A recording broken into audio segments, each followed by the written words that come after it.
meus amores! Como é que vocês estão? Espero que estejam bem! Vamos continuar a nossa aula sobre ondas, mas antes, deixa eu subir essa cadeira.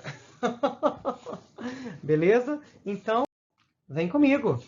Olha para cá, gente. Quando a gente fala em ondas, né, a gente viu em ondas, né, relacionadas que podem ser mecânicas ou eletromagnéticas. As ondas mecânicas, elas precisam de um meio para se propagar. Por exemplo, o som é uma delas, né? Ela precisa do ar para conseguir se propagar, como nós vimos na semana passada.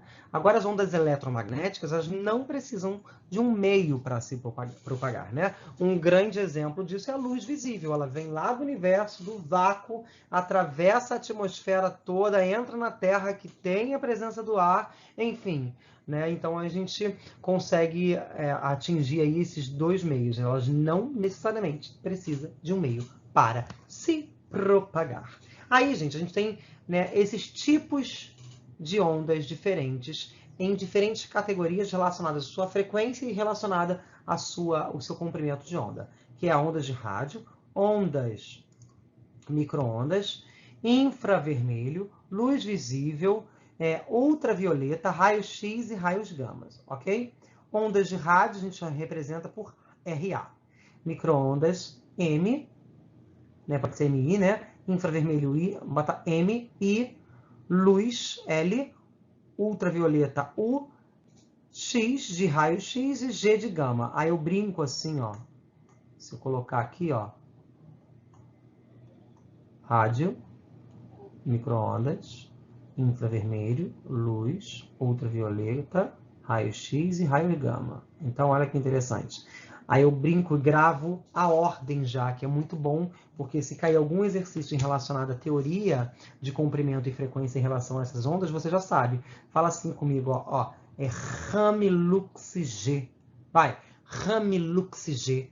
Ondas de rádio, micro-ondas, infravermelho, luz visível, ultravioleta, raio-x e raio gama. Ou seja, olha que interessante, a gente consegue só visualizar nesse comprimento de onda, que é 10 elevado a menos 5. 10 elevado a menos 5 é como se fosse um comprimento, né, um tamanho, para você ter uma noção, de um alfinete, de um protozoário. Agora, uma coisa muito grande, por exemplo, olha só. Ondas de rádio, por exemplo, são muito grandes, que é 10 elevado a 4, ou 10 elevado a 2, são conforme tamanho de edifícios. Né? Ondas de micro-onda, tamanhos dos seres humanos. Agora, as menores de todas, que são os raios gama, né? É como se fosse tamanhos de núcleos atômicos muito pequenos. Né? Então, grava comigo, Ramilux-G. Então, olha só. Se você observar, para cá aumenta o comprimento e para lá aumenta a frequência. Olha que interessante. Perfeito? Então, ó, eu até brinco na vida, que aí eu vou perguntar assim, quem tem maior comprimento? É o raio gama ou as ondas de rádio? E as ondas de rádio, ok, gente? Perfeito? Agora, quem tem menor comprimento? Raio gama. Agora, quem tem a maior frequência? Raios gama. E que tem a menor frequência? Rádio. É só você observar por isso daqui, ó.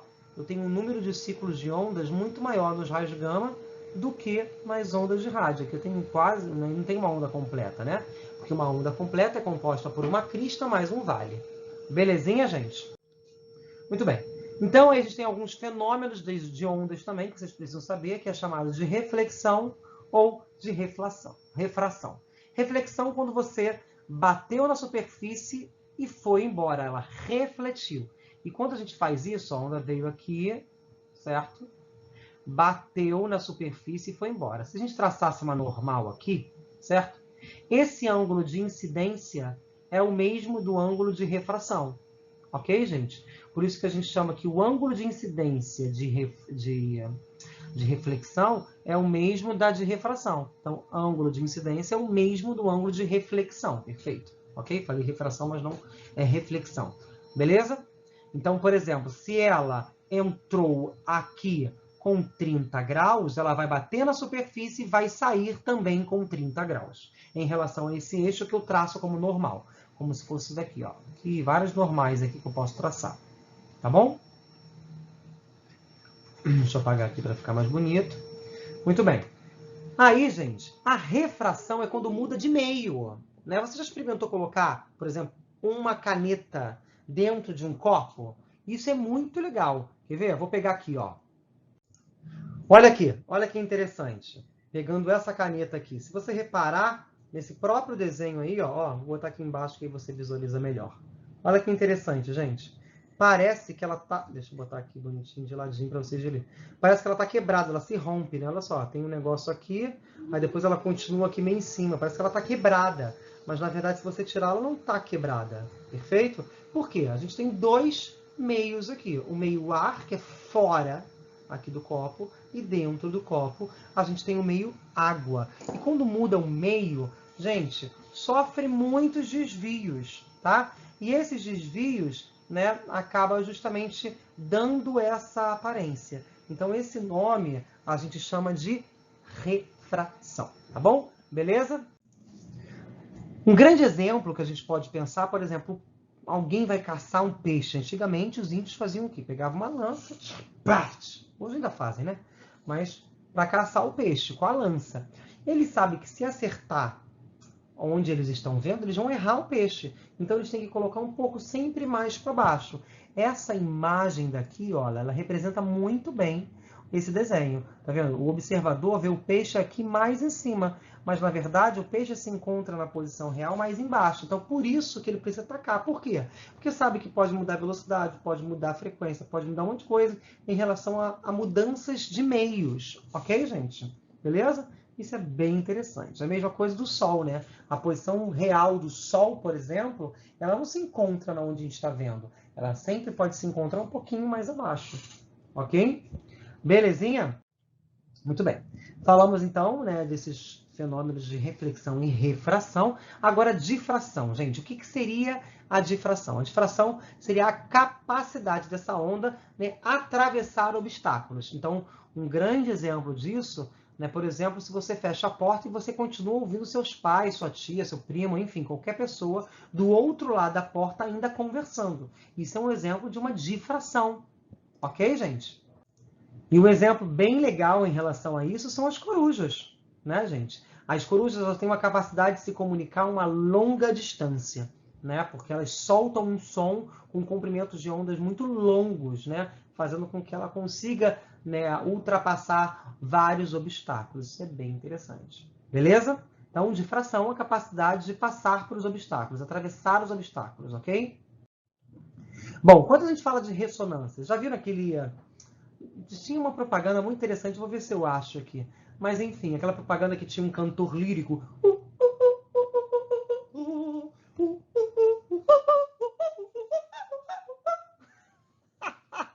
Não sou cantor lírico, gente. Enfim, o que acontece? Através da emissão de um som, né, qualquer coisa tem o seu balanço, tem a sua onda, né? Então, se meu som, ele é capaz de entrar na mesma oscilação, na mesma onda que, por exemplo, de uma taça de cristal, né? Ou seja, eu consigo fazer com que essas ondas se aumentem entre si, fazendo com que haja um rompimento desse material, né? Já viram aquela ponte? Né? Por exemplo, tem um rio, pontes sempre feitas em rios, lagos, enfim, onde tem água embaixo, geralmente, né? Ou algum obstáculo. Então, esses aqui, ó, a onda tem uma, né, a água aqui tem uma certa onda. Se a ponte tiver na mesma frequência que a da água do mar, por exemplo, aquela ponte vai começar a aumentar a sua amplitude, aumentar, enfim, e vai romper. Ok, gente? Então as pontes elas são projetadas para não terem as mesmas frequências que as ondas do mar, as ondas do rio, as ondas de onde ela estiver, tá? Porque senão tem esse rompimento. Por isso que é importante fazer todo um estudo em relação àquele lugar, a certa temperatura, tudo influencia. As ondas, né, a velocidade do vento, se vai influenciar para alcançar aquela ponte um tipo de onda. Enfim, tudo é estudado. Ok, gente? Muito bem. Aí agora a gente vai falar um pouquinho sobre ondas sonoras, né? Quando a gente fala em ondas sonoras, a gente consegue escutar. Nosso ouvido só é capaz de escutar entre 20 Hz até 20.000 Hz. É a frequência de som audível, tá? Abaixo disso, nós falamos que é um infrassom. E acima disso, nós falamos de ultrassom. Cada animal, né, cada espécie tem uma capacidade, a gente até fala, brinca que os cachorros escutam do nada, eles começam a ficar olhando para o nada, porque eles escutam muito mais do que a gente, né, por exemplo. Né? Pode ter um intervalo muito maior, né? Então, cada animal, cada espécie tem essa característica, ok? Lembrando que a velocidade do som no ar é de 340 metros por segundo, aproximadamente, a uma temperatura, vamos botar assim, de 20 graus, ok? Se for 0 graus Celsius, por exemplo, essa velocidade diminui do som, que seria 330 metros por segundo. 340 metros por segundo, se você quiser passar, por exemplo, para quilômetros por hora, é a mesma coisa que 1.224 quilômetros por hora. Olha, meu Deus. Bom, aí, gente, vamos lá. Quando a gente fala em onda sonora, como é que a gente diferencia um som grave e um som agudo? Isso está relacionado à altura. Que altura, né, de um som está relacionado a agudo e grave, ok? Ou seja, está relacionado à minha frequência. Então, por exemplo, bota a mão no peito e faz... você sente uma vibração. Agora eu vou botar no agudo. Ou seja, o som foi mais alto, vamos pensar assim, perfeito? Então, sons agudos são mais altos e sons graves mais baixos. Isso está relacionado à minha frequência, a quantidade de ondas por segundo. Ok, gente? E quando a gente aumenta o volume? Pô, aumenta o volume desse som aí, aumenta o volume desse rádio aí. O que a gente quer dizer? Na verdade, a gente está pegando aquela onda e esticando ela. Então, se a gente já estica a onda, a gente está mexendo na amplitude. E toda vez que a gente mexe na amplitude, a gente está aumentando o volume daquela onda. Perfeito? Então, quanto menor a amplitude, mais fraquinha. Quanto maior a amplitude, maior, mais forte esse som vai ser. Ok? Eu posso falar baixo aqui ou posso falar baixo aqui.